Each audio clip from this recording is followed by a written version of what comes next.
Of science के प्रश्न उपलब्ध कराते हैं। ऐसे प्रश्न जो कि व्यापम के द्वारा बार-बार परीक्षाओं में पूछे जा चुके हैं और इस वीडियो में हम कैप्सूल के तौर पर आपको प्रश्न उपलब्ध करा रहे हैं। केवल 20 नहीं बल्कि हम आपको लगभग 70 से 80 प्रश्न इस वीडियो में उपलब्ध कराएँगे और आप पीडीएफ डाउनलोड करने के लिए हमारा व्हाट्सएप ग्रुप जॉइन कर लें या फिर इस वीडियो के नीचे लिंक दी गई है, वहाँ आप जाकर पूरे के पूरे पीडीएफ हमारी वेबसाइट से प्राप्त कर सकते हैं। तो शुरुआत करते हैं भई जो प्रश्न है कि दृष्टिपटल का सर्वाधिक संवेदनशील भाग कौन-सा होता है?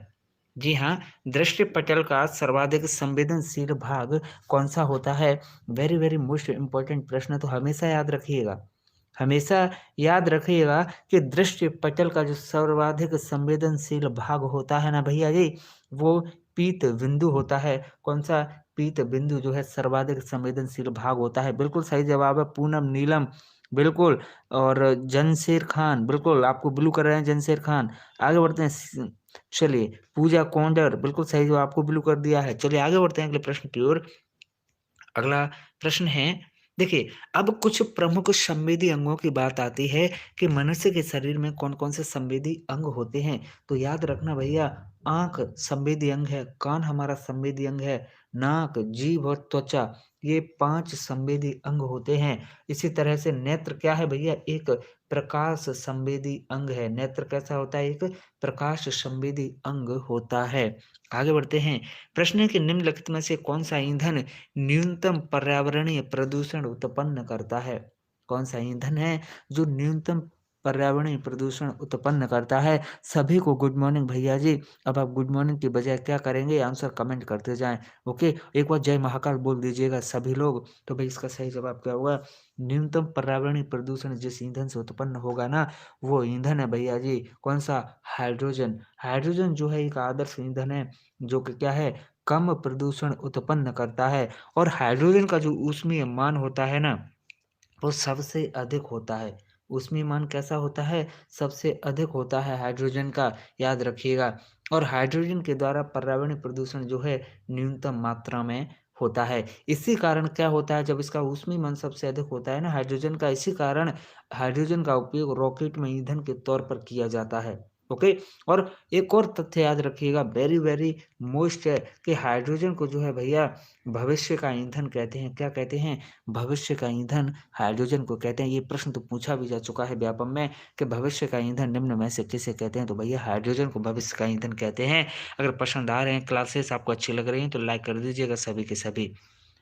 प्रश्न है कि कौन-सी गैस जो है अम्ल वर्षा के लिए उत्तरदायी होती है? जी हाँ, कौन-सी गैस है जो कि अम्ल वर्षा के लिए उत्तरदायी होती है? तो आप हमेशा याद रखिएगा, ऐसी गैस जो अम्ल वर्षा के लिए उत्तरदायी है, वो है भैया जी कौन-सी? नाइट्रोजन तथा नाइट्रोजन भी होती है अम्ल वर्षा के लिए उत्तरदायी, याद रखना। और सल्फर डाइऑक्साइड, कौन? सल्फर डाइऑक्साइड भी जो है अम्ल वर्षा के लिए उत्तरदायी होती है। ओके? और याद रखिएगा, अगर वर्षा जल का मान पीएच मान जो होता है ना, वो अगर 7 से कैसा हो, 7 से कम होगा ना, 7 से कम होगा तो उसे हम क्या है, अम्लीय वर्षा कहते हैं। तो अम्ल वर्षा के लिए कौन-कौन उत्तरदायी रहता है? सल्फर डाइऑक्साइड और नाइट्रोजन, ये दोनों। ओके? अगला प्रश्न है कि परमाणु भट्टी में भारी जल का उपयोग किस रूप में किया जाता है? जी हाँ, परमाणु भट्टी में भारी जल का जो उपयोग है भैया, वो किस रूप में किया जाता है? एक बार सभी लोग शेयर कर दीजिएगा इसे अपने मित्रों के साथ। ओके? धमाके के साथ शेयर कर दीजिएगा भैया। तो हमेशा याद रखिएगा कि परमाणु भट्टी में जो भारी जल का प्रयोग किया जाता है, वो भाई किस रूप में किया जाता है? तो मंदक के रूप में किया जाता है। किस रूप में? विमंदक के रूप में इसका प्रयोग किया जाता है। विकल्प डी इसका सही जवाब है। अब मैं कहूँ आपसो अब मैं कहूँ आपसे कि भारी जल क्या होता है? तो भारी जल भैया D2O या फिर ड्यूटेरियम ऑक्साइड अर्थात हाइड्रोजन के समस्थानिक का ऑक्साइड होता है। ओके? भारी जल का क्या होता है? सूत्र D2O होता है, जिसे ड्यूटेरियम ऑक्साइड कहते हैं।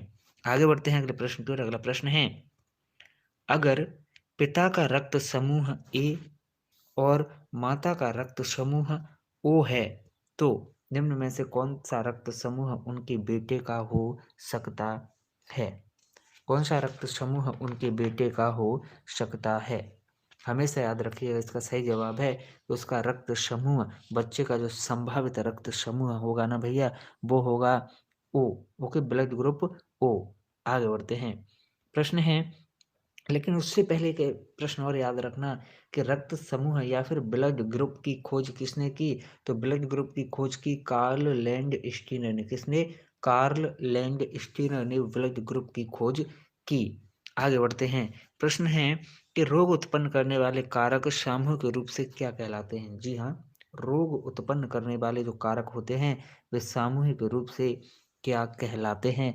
वेरी वेरी मोस्ट इंपॉर्टेंट, तो हमेशा याद रखिएगा, जो रोग उत्पन्न करते हैं ऐसे कारक सामूहिक रूप से कहलाते हैं भैया जी रोगाणु। क्या कहलाते हैं? रोगाणु कहलाते हैं ऐसे कारक जो रोग उत्पन्न करते हैं। प्रश्न है कि रक्त का थक्का बनाने में सहायक विटामिन कौन सा होता है? जी हाँ, रक्त का थक्का बनाने में सहायक विटामिन कौन सा होता है? तो आप हमेशा याद रखिएगा, हमेशा याद रखिएगा कि विटामिन का आविष्कार किसने किया? विटामिन का आविष्कार किसने किया? कितने लोग इसका जवाब बता सकते हैं, बताइएगा। विटामिन का आविष्कार किसने किया? बहुत ही शानदार प्रश्न है। तो हमेशा याद रखिएगा कि रक्त का थक्का बनाने में जो सहायक विटामिन होता है ना भाई, वो है कौन सा? विटामिन के। अगर विटामिन के की कमी हो गई हमारे शरीर में तो रक्त का थक्का नहीं जमेगा। ओके, अब बात आती है विटामिन की खोज किसने की? तो याद रखना, विटामिन की खोज की फंक ने। कब? 1911 में। किसने की? फंक ने। जी हाँ, मीना मीना बिल्कुल सही जवाब है, आपको ब्लू कर दिया गया है। कविता आपको ब्लू कर दिया गया है। ओके, आर्मी बॉय आपको ब्लू कर दिया गया है। ओके, रुक्मणी आपको ब्लू कर दिया गया है। चलिए आगे बढ़ते हैं। रामानिवास आपको ब्लू कर दिया गया है। चलिए आगे बढ़ते हैं, अगला प्रश्न है, और विटामिन के का रासायनिक नाम क्या होता है? नेप्थोक्विनोन होता है। अब मुझे आप विटामिन ए का रासायनिक नाम बताइएगा, क्योंकि पिछली जो हमारी क्लास हुई है भाई, पिछली जो क्लास क्लास हुई है टॉप साइंस की, उसमें हम विटामिन ए के रासायनिक नाम के बारे में आपको बता चुके हैं। रामानिवास दांगी को भी ब्लू कर दिया गया है। प्रश्न है, निम्नलिखित में से परजीवी कौन है? जी हाँ, निम्नलिखित में से परजीवी कौन है? बहुत ही अच्छा प्रश्न, वेरी वेरी मोस्ट इंपॉर्टेंट प्रश्न, तो हमेशा याद रखिएगा, हमेशा याद रखिएगा कि इनमें से जो परजीवी है भैया वो कौन है? तो भैया अमरवेल क्या है? परजीवी होता है। परजीवी होता कौन है? परजीवी वही होता है जो अपने जीवन के लिए, अपने जीवन निर्वहन के लिए क्या है, दूसरों पर निर्भर रहता है, या दूसरों से क्या है, भोजन प्राप्त करते हैं। ओके, दूसरे पौधों पर जो पौधे निर्भर रहते हैं या फिर दूसरे पौधों से जो पौधे भोजन प्राप्त करते हैं, अपना खुद का भोजन नहीं बनाते, वे पौधे क्या है, परजीवी कहलाएंगे।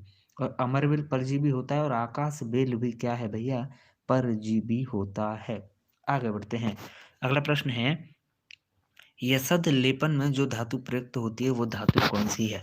जी हाँ, यसद लेपन में कौन सी धातु का प्रयोग किया जाता है? अब बहुत सारे लोगों को यह प्रश्न आ रहा होगा दिमाग में कि यसद लेपन होता क्या है। कई लोगों को नहीं पता होगा। कितने लोगों को पता है कि यसद लेपन प्रक्रिया क्या होती है? नहीं पता? तो चलिए मैं बताता हूँ, और जिनको पता है वो आंसर कमेंट करें। याद रखें कि यसद लेपन में प्रयुक्त होने वाली जो धातु है ना भैया, वो कौन सी है?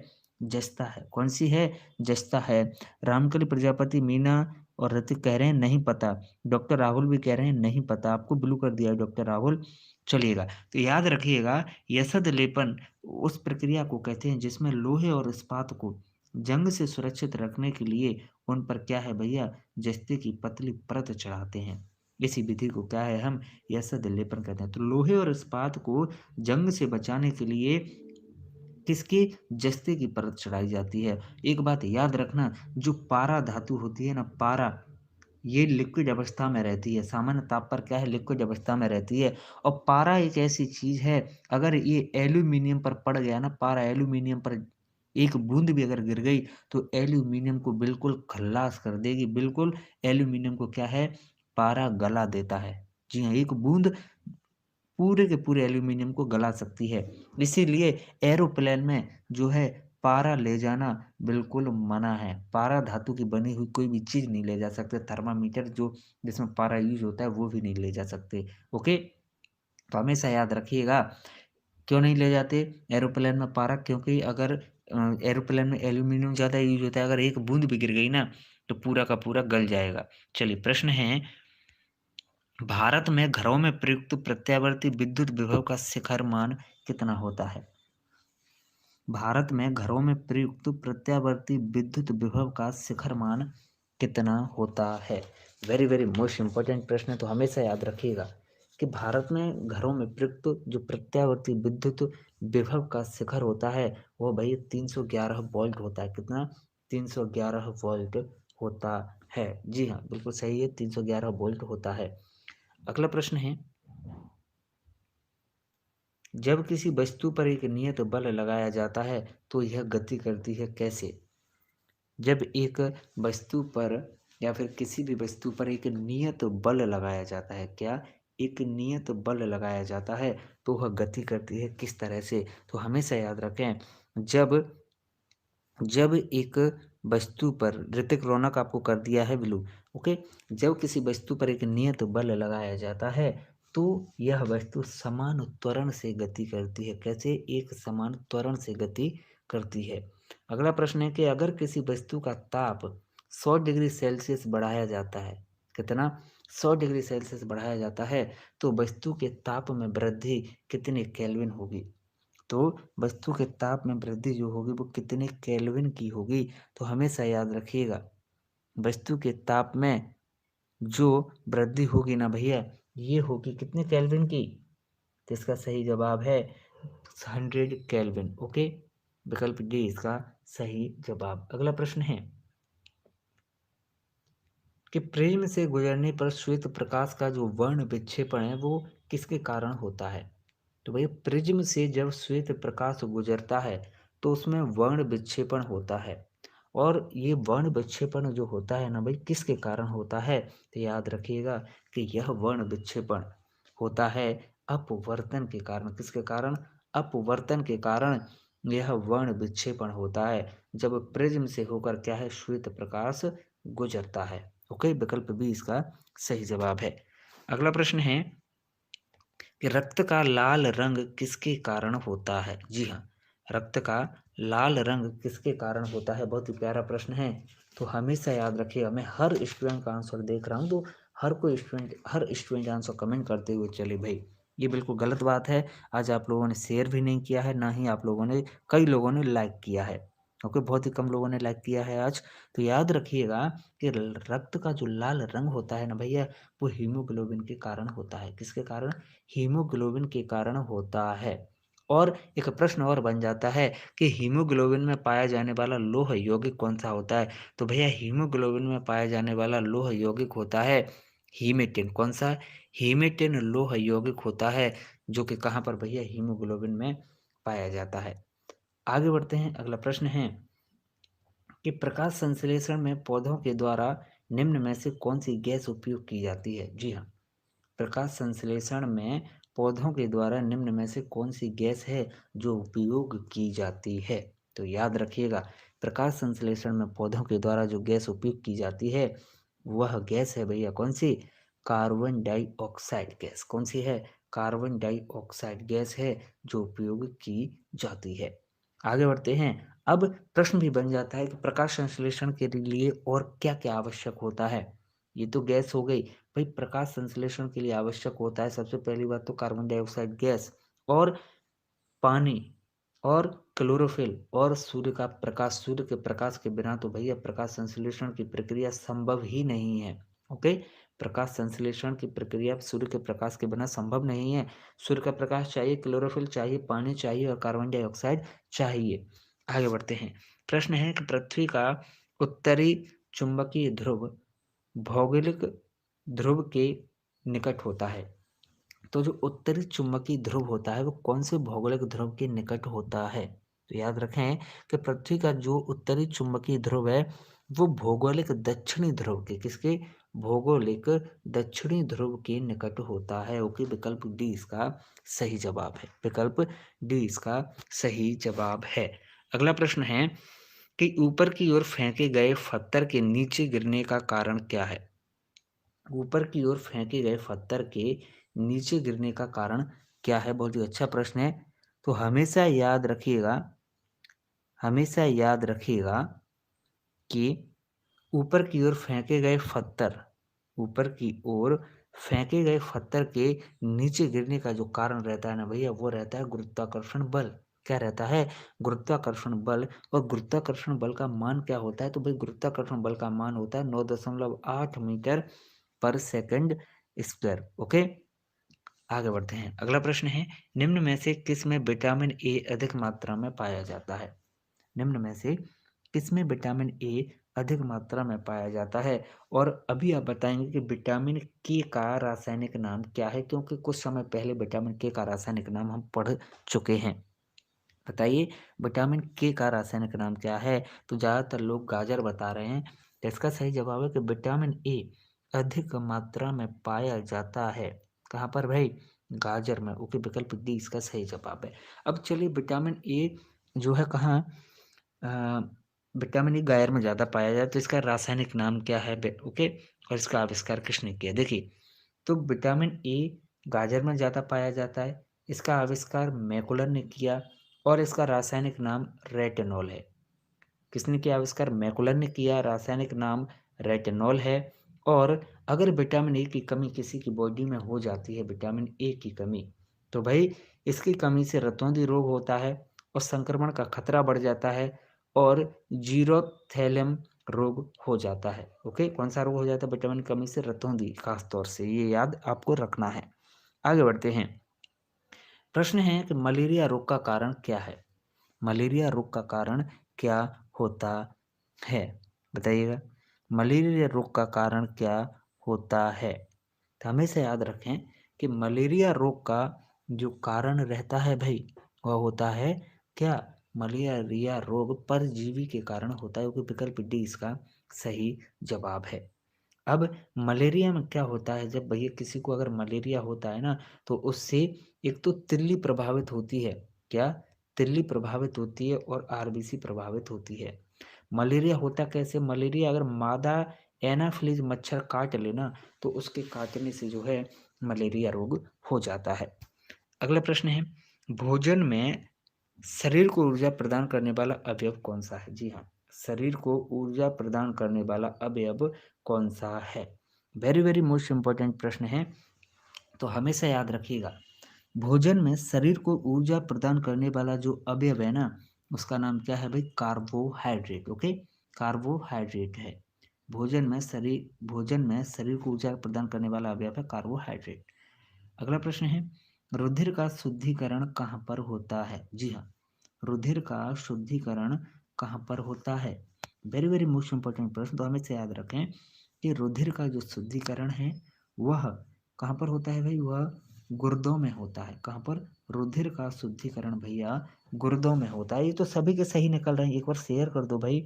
और जितने देखो 200 लोग देख रहे हैं, तो 200 क्या होने चाहिए? लाइक होने चाहिए वीडियो पर, तब तो भाई मतलब अच्छा लगेगा। आगे बढ़ते हैं। प्रश्न है, निम्नलिखित में से कौन सा एक कोशिकीय जीव नहीं है? निम्नलिखित में से कौन सा एक कोशिकीय जीव नहीं है? बहुत ही प्यारा प्रश्न, तो हमेशा याद रखिएगा, हमेशा याद रखिएगा कि इनमें एक कोशिकीय जीव नहीं है। वो कौन सा है भाई? केंचुआ। केंचुआ जो है एक कोशिकीय जीव नहीं है। इसके अलावा जीवाणु हुआ, अमीबा हुआ और पैरामीशियम, ये तीनों के तीनों एक कोशिकीय जीव होते हैं। ओके, तो याद रखिए एक कोशिकीय जीव। अगला प्रश्न है, निम्न में से कौन सा ऊर्जा का परंपरागत स्रोत है? निम्न में से कौन सा ऊर्जा का परंपरागत स्रोत है? एक बार सभी लोग लाइक कर दीजिएगा, काफ़ी कम लोगों ने लाइक किया है, अभी केवल 100 लोगों ने लाइक किया है, पूरे 200 लाइक होने चाहिए वीडियो पर। तो हमेशा याद रखिएगा कि ऊर्जा का जो परंपरागत स्रोत है भैया जी, वह कौन सा है? तो इसका सही जवाब है कि ऊर्जा का परंपरागत स्रोत है कोयला। क्या है? कोयला ऊर्जा का परंपरागत स्रोत। अब देखिए परंपरागत स्रोत क्या होते हैं, गैर परंपरागत स्रोत क्या होते हैं। देखिए परंपरागत स्रोतों की लिस्ट इस प्रकार है। ओके, तो ये तो सबके सब क्या है, खत्म हो सकते हैं। अगर आप ज़्यादा इनका यूज करोगे तो ये एक निश्चित समय के बाद खत्म हो जाएंगे। ओके, भूगर्भ में खत्म हो जाएंगे। लेकिन जो गैर परंपरागत ऊर्जा स्रोत हैं। गैर परंपरागत ऊर्जा स्रोत है। काजल दाहेकार, नाम नहीं ले सकते, आप लोगों का समय खराब होगा। ओके, तो परंपरा और गैर परंपरागत ऊर्जा स्रोत जो है क्या है, कभी भी खत्म नहीं हो सकते।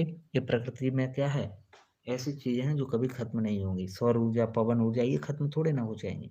ओके, आगे बढ़ते हैं। प्रश्न है, निम्न में से उभयचर को आपको चुनना है, कौन इनमें उभयचर है। ओके, अब उभयचर कौन होगा, उभयचर वही होगा जो जल और थल दोनों में रह सके।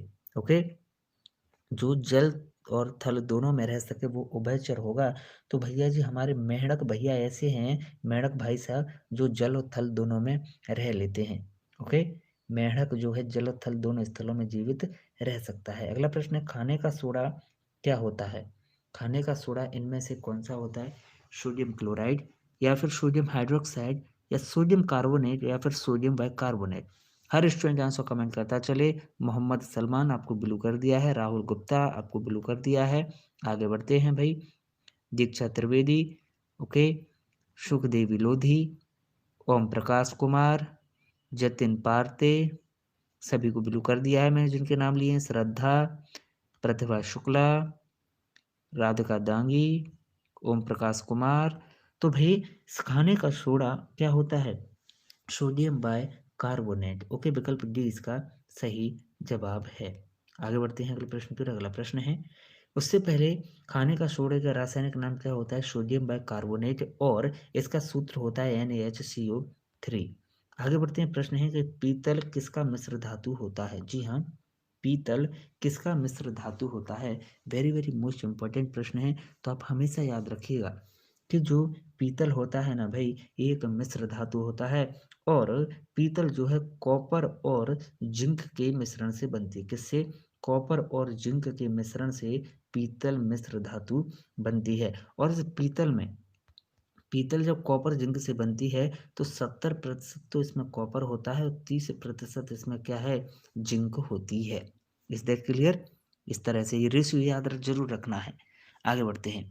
प्रश्न है कि रतौंधी किसकी कमी के कारण होता है। तो अभी कुछ देर पहले ही हमने ये प्रश्न देखा था, तो ये तो गलत होने का चांस ही नहीं है भैया, क्योंकि रतौंधी जो है वो विटामिन ए की कमी से होता है। किसकी, विटामिन ए की कमी से होता है। और विटामिन ए का जो रासायनिक नाम है वो क्या है, रेटिनॉल।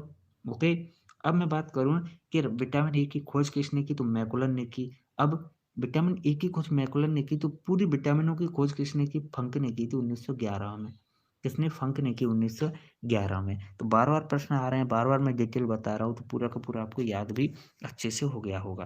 प्रश्न है कि निम्न में से कौन सा पुष्प का एक भाग नहीं है। बहुत ही अच्छा प्रश्न, तो हमेशा याद रखिएगा। पुष्प का भाग इनमें से नहीं है भैया, वृंत। ओके, वृंत पुष्प का भाग नहीं है। अगला प्रश्न है कि कौन सी कार्बन की अक्रिस्टलीय अवस्था है। निम्न में से कौन सी कार्बन की अक्रिस्टलीय अवस्था है। तो याद रखिएगा, कार्बन की जो अक्रिस्टलीय अवस्था है भाई जी, बिल्कुल सही है, विकल्प सी, रेसु यादव आपको ब्लू कर दिया है। बहुत ही बढ़िया। चलिए, तो इसका सही जवाब विकास पटेल, बिल्कुल सही। चलिए, तो क्या कोक, ओके, विकल्प सी इसका सही जवाब है कि अक्रिस्टलीय अवस्था कौन सी है, कोक। अगला प्रश्न है, निम्न में से कौन सा एक तारा नहीं है। जी हाँ, निम्न में से कौन सा एक तारा नहीं है। तो इसका सही जवाब है भैया कि शुक्र एक तारा नहीं है। सूर्य, लुब्धक और ध्रुव तारा, ये तीनों तीनों क्या है, तारे हैं, लेकिन शुक्र तारा नहीं है।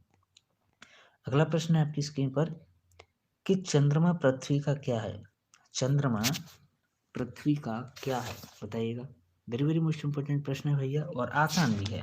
ओके, कैसा है, आसान भी है। तो हमेशा याद रखिएगा कि चंद्रमा जो है यह पृथ्वी का एक क्या है, एक प्राकृतिक उपग्रह है। ओके, विकल्प बी इसका सही जवाब है। अगला प्रश्न है, प्रकाश का आपतन कोण क्रांतिक कोण होगा जब अपवर्तन कोण का मान कितना हो जाएगा। आपतन कोण क्रांतिक कोण कब होगा, जब अपवर्तन कोण का मान कितना होना चाहिए, बताइए। तो हमेशा याद रखें, आपतन कोण क्रांतिक कोण तभी होगा जब अपवर्तन कोण का मान जो है कितना, अरे भैया 90 डिग्री होगा। जब अपवर्तन कोण का मान कितना, 90 डिग्री होगा, तभी ऐसा संभव है।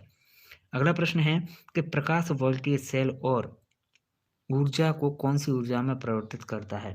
तो भाई हमेशा याद रखें, प्रकाश वोल्टेज से जो रहता है वह सौर ऊर्जा को, किसको? सौर ऊर्जा को परिवर्तित करता है कौन सी? बिजली ऊर्जा में। ओके, किसमें? बिजली ऊर्जा में परिवर्तित करता है। जी हाँ, विकल्प ए इसका सही जवाब है। आगे बढ़ते हैं भाई, चलिएगा आगे बढ़ते हैं। प्रश्न है कि पृथ्वी पर कई मौसम होते हैं, ऐसा क्यों? पृथ्वी पर कई मौसम होते हैं, ऐसा क्यों होता है? तो याद रखिएगा, पृथ्वी पर कई मौसम होते हैं ऐसा इसलिए क्योंकि हमारी जो पृथ्वी है ना, वो भैया जी क्या है, झुकी हुई है, इसलिए पृथ्वी पर कई मौसम होते हैं। अगला प्रश्न है, निम्न में से कौन सा एक सितारा है? जी हाँ, निम्न में से कौन सा एक सितारा है? तो व्हाट्सएप पर मैसेज कर दीजिएगा सौरभ शर्मा। ओके, व्हाट्सएप पर केवल मैसेज कर दीजिएगा, क्लास के बाद व्हाट्सएप नंबर आपको दे देंगे। ओके, और आपको उस पूरे पीडीएफ मिलते रहेंगे। इस क्लास का पीडीएफ आप डिस्क्रिप्शन में नीचे दी गई लिंक पर जाकर डाउनलोड कर सकते हैं। ओके, डिस्क्रिप्शन में लिंक दे दिए, वहाँ जाइए, अब तक के पूरे पीडीएफ आप डाउनलोड कर सकते हैं। जिनको पुराने पीडीएफ नहीं मिले हैं ना, पूरे के पूरे, तो याद रखिएगा, इनमें से एक सितारा है, कौन सा? सूर्य। ओके, एक तारा है। अगला प्रश्न है, निम्न में से कौन सा एक दुनिया का सबसे प्रचुर मात्रा में उपलब्ध जीवाश्म या फॉसिल ईंधन है? जी हाँ, सबसे प्रचुर मात्रा में उपलब्ध जीवाश्म ईंधन कौन सा है? दुनिया का सबसे प्रचुर मात्रा में पाया जाने वाला जीवाश्म ईंधन, तो याद रखिएगा, सबसे प्रचुर मात्रा में पाया जाने वाला जो जीवाश्म ईंधन है वो है भैया कोयला। कौन है? कोयला है। ओके, विकल्प डी इसका सही जवाब है। अगला प्रश्न है, आवेश या चार्ज की इकाई क्या होती है? जी हाँ भैया, आवेश या चार्ज की इकाई क्या होती है? एक बार सभी लोग दिल से क्या है भैया, लाइक कर दो। ओके, इतने लोग जब देख रहे हो लाइव 200, तो पूरे 200 लोग लाइक होने चाहिए भाई, 200 लाइक होने चाहिए, लाइक 200। ओके, चलिए तो आगे बढ़ें। आवेश की जो इकाई होती है ना भैया, वो है एम्पियर सेकंड। ओके, आगे बढ़ते हैं। अगला प्रश्न है कि प्रकीर्णन के दौरान अधिकतम बंकन कोण वाला प्रकाश कौन सा है? प्रकीर्णन के दौरान अधिकतम बंकन कोण वाला प्रकाश कौन सा होगा? बहुत अच्छा प्रश्न, वेरी वेरी मोस्ट इंपॉर्टेंट। तो हमेशा याद रखिएगा कि प्रकीर्णन के दौरान जो अधिकतम बंकन कोण वाला प्रकाश होगा ना भैया, अधिकतम बंकन कोण वाला प्रकाश, वो होगा बैंगनी। कौन सा भाई? बैंगनी होगा। और इससे आप कठिन प्रश्न में रख लो, ये प्रश्न आपको हर जगह नहीं मिलेंगे, लेकिन व्यापम इतना शानदार है कि ऐसे ही प्रश्न पूछता है भैया। प्रश्न है, उत्तल दर्पण द्वारा निर्मित छवि हमेशा कैसी होती है? जी हाँ, उत्तल दर्पण द्वारा निर्मित छवि हमेशा कैसी होती है? और जल्द मैं आपको साइंस के कंप्लीट नोट्स उपलब्ध कराने वाला हूँ, कंप्लीट नोट्स साइंस के, कंप्लीट नोट्स एमपी जीके के। ओके, कंप्लीट, जी हाँ बिल्कुल। ओके, तो इसका सही जवाब क्या होगा?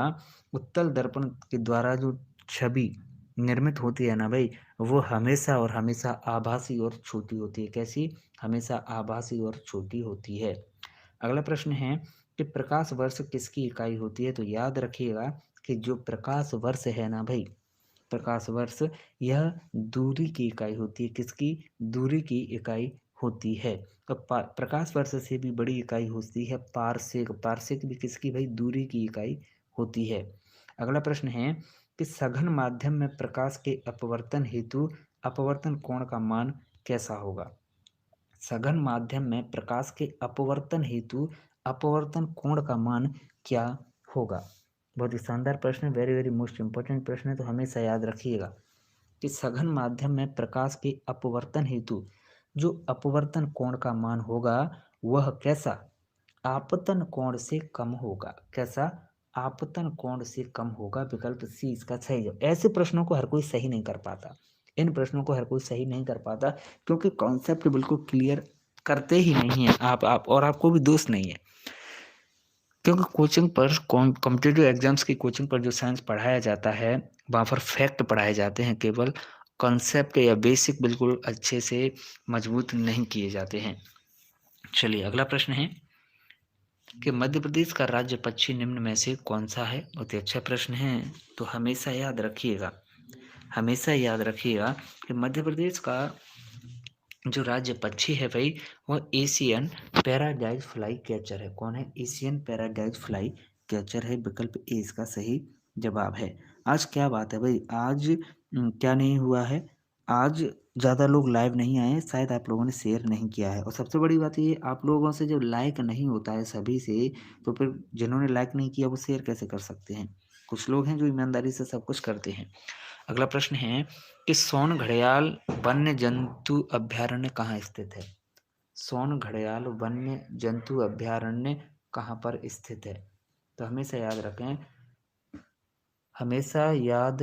रखें कि सोन घड़ियाल वन्य जंतु अभयारण्य जो है भैया, वो कहाँ पर स्थित है? तो इसका सही जवाब है कि यह स्थित है मध्य प्रदेश में। कहाँ पर? मध्य प्रदेश में स्थित है सोन घड़ियाल वन्य जंतु अभयारण्य।